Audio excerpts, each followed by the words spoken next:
This week I'd like to return to Dennis Ford's book, Search for Meaning, particularly the chapter on philosophy and meaning, chapter 3 in that book. I'm especially interested in the way Ford juxtaposes the mythic mind with the philosophic mind. I'd like to return to those passages and review them. Follow me. The mythic mind seeks a stable, universal order behind the kaleidoscope of appearances, whereas the mythic mind is largely passive and obedient. The philosophic mind wants a stable order or structure so that we may live and act predictably and consistently. The philosophic mind presents us with non-sensual concepts that can be grasped only by the intellect. For example, you cannot point to and see beauty the same way you can point to and see a yellow flower, for example. For the philosophic mind, the is, that is what exists in the world, should not be confused with the ought, that is what exists in the ideal, or the world of forms. Here we see the expression of the familiar dualism that we observed in Platonism, the dualism between the pluralistic appearances and a single reality, the dualism between contrasting and contradictory sensory experiences and a single rational truth, the duality between the material and the spiritual, and the duality between becoming and being. The mythic mind sacrifices the will in order to be obedient to the gods or to the mythic stories.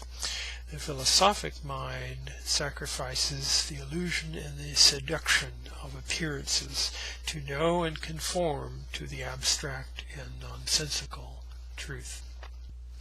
The philosophic mind seeks to grasp through abstraction and dialectic the eternal and universal and personal essences or forms that are otherwise veiled or hidden in appearances. The philosophic mind is critical because it was the first mind to make knowledge an object. The philosophic mind, through dialectic, disrupts the fully engaged identification of the mythic mind, the culturally instinctive mind, by revealing the contradiction of appearances. And in the process, it separates the knower from the known, the subject from the object, unreflective imitation and action from contemplation and reflection. When knowledge becomes an object, when we stop living instinctively and begin to think about our actions, then subject and object become a polarity. Self-consciousness is both the reward and the price we pay for abandoning the mythic mind.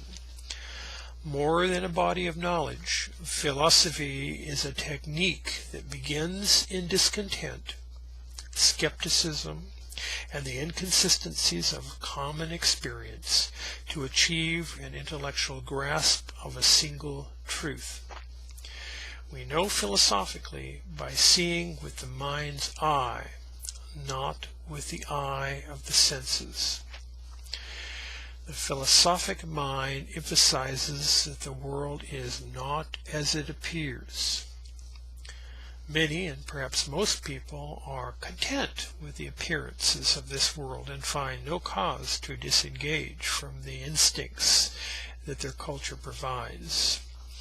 But for those who are discontent, philosophy says that hidden behind or beneath the world, this world, there is another world. The philosophic mind is world-denying, aesthetic, and dualistic. At least in its metaphysical expression, philosophy highlights the supremacy of the hidden world over the world of bright surfaces. Meaning is preeminently a question of the philosophic mind. It is an abstract question that we ask ourselves about our life experiences. Meaning is not a problem until the question is raised by the philosophic mind that attempts to discern what is universal and timeless in all of our meaningful or meaningless moments. Without philosophy, the question of meaning cannot be asked. Meaninglessness occurs when we no longer believe in the object of our knowledge, and for the mythic mind, meaninglessness occurs when the myths no longer seem to be real to us. Meaninglessness occurs in the philosophic mind when we rebel against its severe intellectualism, asceticism, and impersonality. The Platonic mind fails when questions arise that it is ill-suited to answer. This is not so much a failure of meaning as it is a failure of the question of meaning. It is important to note that meaning questions tend to be about events and entities that we cannot change. For example, we can understand and find meaning in death, but we cannot change it.